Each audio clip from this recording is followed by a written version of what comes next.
Zonggu mengambil 2 pil dari tangan Xiao Yan, pil keberuntungan dan menelan 4 pil, dan masih ada 4 pil lagi. Xiao Yan juga berencana untuk tinggal dan melihat apakah dia bisa terus membuat terobosan ke langkah ke-7, berdasarkan penglihatannya. Sekarang klon secara paksa dipromosikan menjadi 8 bintang, selama pertempuran dengan Tianxun untungnya, kekuatan asli juga telah mencapai langkah ke-6, jika tidak, dia tidak akan berani mengendalikannya sesuka hati di masa depan. Klon Dewa Xingyuan telah mencapai tingkat di mana letak obsesi terdalam, dan pada saat yang sama, darah dewa yang terkandung di dalam tubuh telah habis. Justru karena darah dewa yang diperoleh dari Cimi, klon jiwa dapat meningkat begitu cepat ketika menyerap kekuatan bintang. Dia menerobos. Kekuatan tempur Sem Xiaoyan sekali lagi meningkat ke tingkat yang baru. Meskipun Tianxun terbunuh kali ini, Xiaoyan juga membayar mahal karena kehilangan alam dewa abadi. Saya telah menembus langkah ke-6, dan jiwa bintang 8 sekarang memiliki kekuatan untuk melawan langkah ke-9, tetapi masih sangat sulit untuk membunuh langkah ke-9. Namun jika menghadapi bagian ke-8, saya rasa saya harus bisa menghadapinya dengan lebih tenang, dan bukan tidak mungkin untuk membunuhnya. Namun yang lebih penting sekarang adalah bagaimana membentuk kembali alam dewa abadi. Xiao Yan merenung sejenak, kehilangan alam dewa abadi masih merupakan kerugian besar bagi Xiao Yan, tidak diragukan lagi membuat metode yang sangat penting hilang dalam pertempuran. Dan saat musuh yang mereka temui menjadi lebih kuat, sebagian besar orang kuat yang dapat menerobos ke langkah ke-5, dan terus ke atas memiliki alam dewa abadi. Saat menghadapi alam dewa abadi yang kuat, Anda perlu menggunakan alam dewa abadi untuk melawan. Sekarang kurangnya alam dewa abadi telah menjadi titik lemah Xiao Yan. Sementara Xiao Yan berpikir, kekuatan isap datang, dan segala sesuatu di depan Xiao Yan dengan cepat menghilang, dan dia kembali ke peron lagi. Dan ketika dia berbalik, dia melihat Zonggu sepertinya telah keluar dari gerbang penciptaan. Senior sudah lama bergabung, dan 100.000 poin kontribusi telah habis. Zonggu mendengar berita itu. Xiao Yan tidak menganggapnya aneh, lagi pula, waktu yang dialami Xiao Yan tidak dapat diukur dan itu masuk akal. Cuma untuk anti-inflamasi, dan sekarang masih tersisa 4 unit keberuntungan di tangan saya, tapi saya tidak tahu apakah Wansheng Demon Realm ini akan kembali lagi di kemudian hari. Yu Yan sudah memberitahu kami untuk berkumpul seperti yang diinstruksikan. Xiao Yan bingung dengan kombinasi tersebut. Itu pasti terkait dengan tatanan kuno makhluk abadi dan iblis, dan mereka mungkin ingin pergi ke gerbang kuno bersama. Xiao Yan merenung sejenak tentang apa yang datang dari belakang. Ini terkait dengan tatanan lembah sungai, dan saya pikir mereka ingin pergi ke gerbang kuno bersama-sama. Xiao Yan merenung sejenak tentang dari mana asalnya, yang mengejutkannya adalah bahwa klan obsesif sebenarnya berasal dari cincin tanpa tulang dan gerbang kuno ini, yang lebih cocok untuk klan obsesif. Kali ini dengan pemilik desa menemaninya, risikonya sangat tinggi, tetapi Zonggu masih cukup khawatir tentang masalah ini.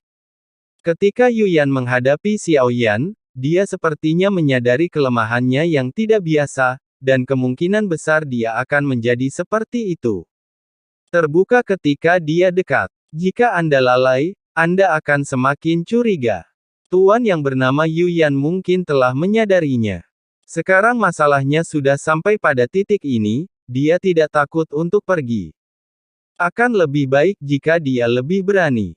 Anti-inflamasi menjawab dengan sederhana. Dengan persetujuan Xiao Yan, Zonggu tentu saja tidak bisa berkata apa-apa lagi dan hanya bisa menyetujui. Tujuan datang ke sini kali ini adalah untuk menemukan 2 raja spiritual untuk menunjukkan kekuatan mereka sendiri dan menerobos ke langkah ke-6. Jiwa dapat menerobos ke jalur bintang 8, yang merupakan keuntungan besar. Zonggu mengikuti Xiao Yan, Jin Dongming dan Long Biao di belakang, dan mereka pergi dari peron ini. Ada kompas besar di pintu masuk Wansheng Demon Realm, di kompas ini sudah ada 7 atau 8 sosok berdiri. Yu Yan tinggi, dan sangat mencolok di antara mereka. Dan Kazuto tidak datang. Seorang pria yang berdiri di samping Yu Yan bertanya dengan suara yang dalam. Melaporkan bahwa Tuan Wei Feng, Wen Qiang dan Zonggu belum tiba, bawahannya menjawab. Wen Qiang menyesuaikan situasinya, dan Wei Feng terus bertanya. Wen Qiang datang dari luar dan berpikir dia akan segera tiba. Orang yang berbicara adalah penanggung jawab Wen Qiang bernama Lu Ya. 3 orang di kompas dipimpin oleh Yu Yan, Wei Feng dan Lu Ya yang berdiri di kedua sisi. Ada lagi Zonggu yang menjadi terkenal akhir-akhir ini. Wei Feng terus bertanya. Hampir segera setelah segel bunga jatuh, suara derap langkah terdengar di luar. Kemudian orang yang datang ke kompas Changhong tidak lain adalah Zonggu yang memimpin, Xiao Yan dan yang lainnya. Adapun senong Zonggu lainnya, mereka langsung memilih untuk menyerah dan membawa mereka ke sana. Tidak hanya tidak berpengaruh, tetapi juga dapat menyebabkan kecelakaan dan mengungkap identitas Anda. Tapi itu tidak bagus. Untuk berjaga-jaga, Xiao Yan, Jin Dongming dan kemudian Long Biao semuanya memakai topeng. Alasan utamanya adalah Xiao Yan ingin waspada terhadap Ning Yi yang masih hilang. Saat dia melangkah ke kompas, matanya melirik ke bawah topeng untungnya, dia dengan hati-hati memutar pinggangnya, dan benar saja, dia termasuk di antara sosok-sosok ini. Namun yang terakhir duduk bersila di atas kompas dan menutup matanya rapat-rapat, ia hanya membuka matanya sedikit untuk melihat sekeliling, lalu menutup matanya kembali. Melihat Tuan Zonggu, dia menangkupkan tinjunya dan membungkukkan tangannya dengan hormat. Tidak perlu sopan, saya pernah mendengar tentang Zonggu Taozi, tetapi Jiang Jincang bertaruh pada kepala langkah ke-9, dan memandang Zonggu, yang telah dibelenggu selama bertahun-tahun di gerbang penciptaan dan mencapai langkah ke-3. Bagi para penguasa ini, langkah kedua dan ketiga masih terlalu lemah. Xuan bahkan melihat ketiga budak dewa bertopeng di belakang Zonggu. Sen Nong Luya, yang mendengar bahwa di toko budak Surasen, tidak hanya melahirkan budak Sen Jincang, tetapi juga membunuh salah satu darinya, dan memperoleh bagian ke-9 dari kekuatannya, juga sedikit penasaran dan tidak pergi untuk melihatnya dengan matanya sendiri, jadi dia hanya memberikan beberapa kata. Xiao Yan merasa tidak berdaya, jika dia mengatakan ini, Ning Bing pasti akan mengetahuinya dan menjadi semakin marah padanya. Ngomong-ngomong, itu semua berkat budak dewaku yang sedikit lebih kuat. Namun, meskipun aku menang, budak dewaku terluka parah. Tidak ada kegembiraan di wajah Zonggu. Sebaliknya, dia menghela nafas panjang. Saat itu, Jincang mungkin menyukai budak dewa di tangan Anda, dan kemudian menantang Anda. Lu Ya melanjutkan. Setelah mendengar apa yang dia katakan, Xiao Yan segera menyadari bahwa dia sedang berbicara dengan orang lain. Jincang Daozi dan saya memiliki hubungan yang baik, jadi kami hanya berdiskusi. Adapun dia, Senong, dia akan meminjamkannya kepadaku untuk sementara waktu. Setelah dia membawanya kembali, aku akan mengembalikannya ke Jincang.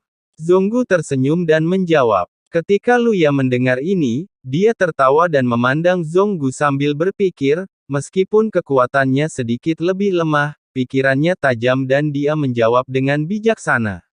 Zonggu tidak mengetahui niat Lu Ya, dia hanya tahu bahwa tidak peduli apakah dia musuh atau bukan, setidaknya ketika tidak ada ancaman saat ini, dia dapat sepenuhnya mengubah kata-katanya. Ya, Anda bisa duduk di sisi kiri, ada lebih banyak ruang di sana. Lu Ya berkata, dan mengatur agar Zonggu pergi ke sisi lain. Xiao Yan tidak merasakan niat membunuh apapun darinya, dia memutar pinggangnya untuk menekan amarahnya, atau dia tidak memahaminya sama sekali dan tidak tahu bahwa dia sudah mati.